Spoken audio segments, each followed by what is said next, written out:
అందరికీ నమస్కారం. రేపు లైక్ 9th ముఖ్యమంత్రి గారు జిల్లా పర్యటనకు రాబోతున్నారు. సో ఈరోజు చంద్రబాబు నాయుడు గారు రైతులతో ముఖాముఖి అని చెప్పేసి ఈరోజు నంద్యాల జిల్లాకు వస్తున్నారు. అసలు రైతుల సమస్యలు ఏమున్నాయనేది కూడా తెలియకుండా ఈరోజు ఇన్ని రోజులు కనీసం రైతుల మీద ఎక్కడైనా ఆయన ఒకటైనా స్పందించినారా? మళ్ళీ నంద్యాల జిల్లాలోనే ఎంచుకొని నంద్యాల జిల్లాకు వచ్చి రైతులతో ముఖాముఖి అంటారు. ఏమైనా ఒకటి చేసి రావడం అనేది ఎక్కడైనా విన్నాను నేను ఇంతవరకు. కనీసం ఇక్కడ మొక్కజొన్న రైతులు కానీ ఎంత ఇబ్బంది పడుతున్నారో, ఒక గింజన్నా కొన్నారా? ఎరువుల పరిస్థితి ఎలా ఉంది రైతులకి? ఎరువులు కనీసం ఎకరాకు ఒక బస్తాన ఇచ్చేది మీరు ప్రభుత్వం. ఎంత దారుణం! యూరియా అదే పరిస్థితి. ఏదే కానీ రైతులు ఇన్ని ఇబ్బందులు పడతారు. ఒక పక్క నీళ్లు లేక, వర్షాలు లేక రైతులు ఇబ్బంది పడతారు. ప్రతి ఒక్క ఇబ్బంది పెట్టుకొని కనీసం ఇంతవరకు ఒక్క దాని ముందు కూడా స్పందించలేదు. మళ్ళీ ఏ మొహం పెట్టుకొని నంద్యాల జిల్లాకు వచ్చి రైతులతో ముఖాముఖి అంటున్నారు. ఈరోజు ఎక్కడైనా మేము పోయి ఒక సమస్య చెప్దామన్నా కూడా రానిచ్చే పరిస్థితిలో లేదు. ఇంతకుముందు ఎన్ని చెప్పినారు? రైతులకు గిట్టుబాటు, రైతులకి మద్దతు ధర ఇస్తామని.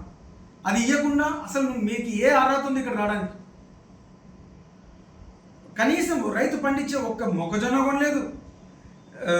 జొన్నలు ఎంత స్కామ్ జరిగింది ఇక్కడ. మీరు నిజంగా ముఖాముఖి అంటే ప్రజలతో మాట్లాడండి. ఏదో నీ నలుగురు కార్యకర్తలను పెట్టుకొని ఒక చిన్న షో చేసినట్టు కాకుండా నిజంగా మీకు దమ్ము ధైర్యం ఉంటే నిజంగా రైతుల దగ్గరికి రండి, పొలాల్లోకి రండి.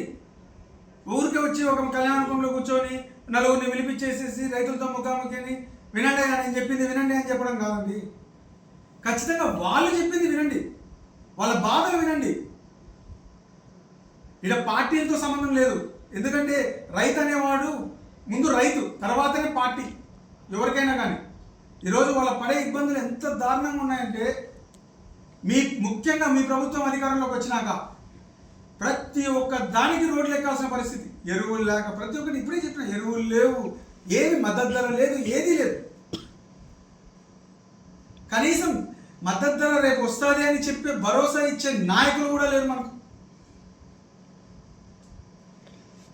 సార్ ముఖ్యమంత్రి గారు, మీరు రేపు వస్తున్నారు, మేము అడిగేది ఒకటే, ముందు రైతులకి ఎరువులు స్కేర్సిటీ అండ్ ఇవన్నీ కూడా మద్దతు ధర, దీని గురించి అంతా కూడా ఒక ఇది ఇవ్వాలని చెప్పేసి డిమాండ్ చేస్తున్నాం ఖచ్చితంగా.